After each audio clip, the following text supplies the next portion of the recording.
When the internet was being designed in the 70s for military purposes, it was made to withstand any attack.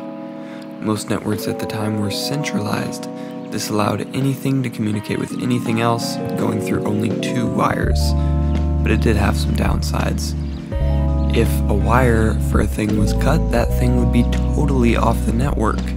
And if the center of the network was compromised, the whole network would go down.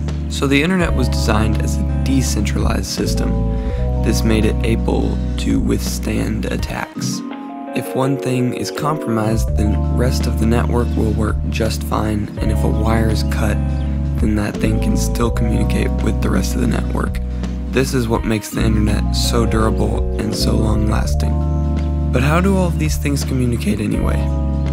There are 3 main types of signals, each with distinct characteristics that help or hurt it in a certain situation. Radio communicates through radio waves, electric communicates through electric signals, and optic, which is by far the fastest, which communicates with pulses of light.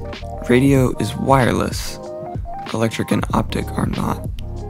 However, this means that radio has a very short range, while electric and optic can go long distances. Also, radio and electricity receive interference or undesired signals on the way to their destination. Optic cables don't have this, but they're very expensive to produce and implement in a system.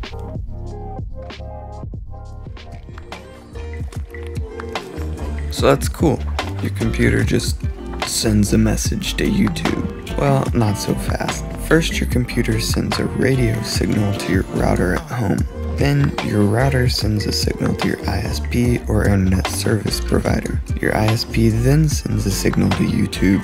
YouTube responds with the video, and it goes backwards through the process. But how does everything know where everything else is? That is what IP addresses are for. In the early days of the internet, everything had an IPv4 address attached to it. IPv4 is a string of numbers that is attached to every device, and it has roughly 4.2 billion addresses. And this seems like a lot, but it's not enough for everything on the whole internet.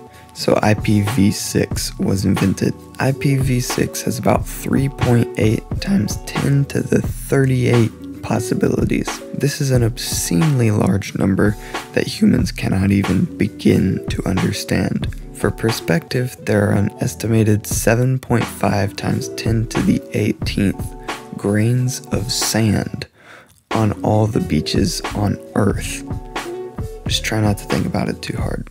However, it's very hard for us to work with these long streams of numbers. They're hard to remember. So luckily we have machines that do it for us.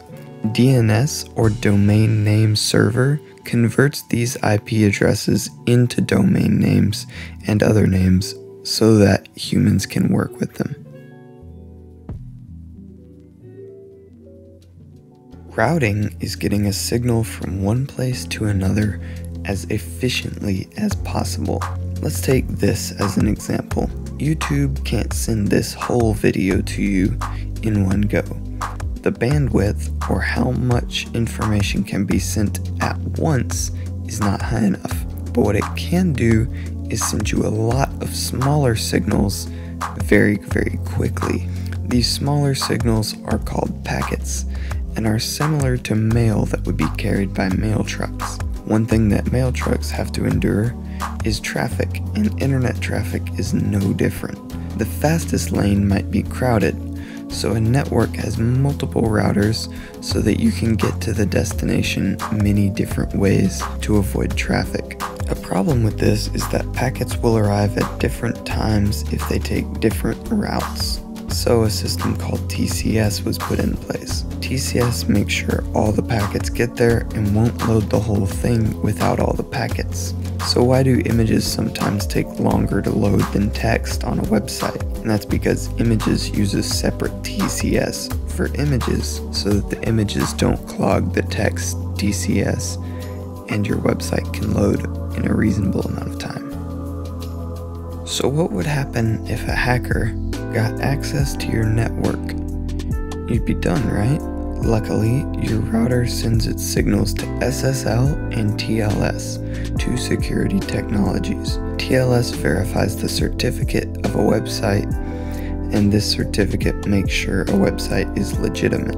If a website does not have a certificate, TLS will not load the site and it will notify you. SSL makes sure that the wires have not been tampered with. If someone is connecting through the wires, SSL will not load the site.